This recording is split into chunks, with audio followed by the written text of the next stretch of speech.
Hello everyone, hope everyone doing good. So আমি যখনই ঘুরতে যাই না কেন আমার অনেক ভিডিওস করা হয়, কিন্তু সামহাও সময়ের জন্য এগুলো এডিট করে আপলোড দেওয়া হয় না। আই নো, এত সুন্দর একটা কান্ট্রিতে থাকি, আমার উচিত আমি যখনই ঘুরতে যাই না কেন তখন ভিডিও করে তারপর আপলোড দেয়া। কিছুদিন পরই আমার এই রিয়েলাইজেশনটা খুব করে হয়, কিন্তু কেন যেন আমি এটা খুব বেশি দিন মেনটেন করতে পারি না। What ever, I will try my best from this time.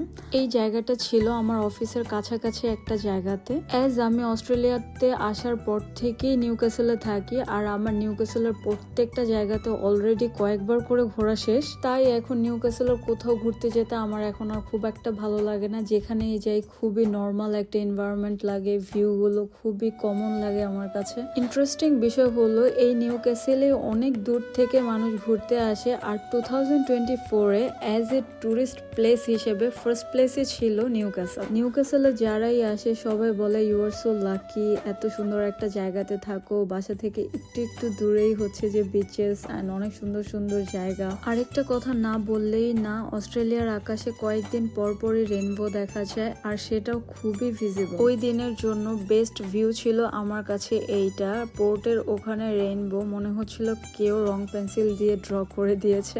So আজকে এই পর্যন্তই। Till take care everyone, see you in my next video.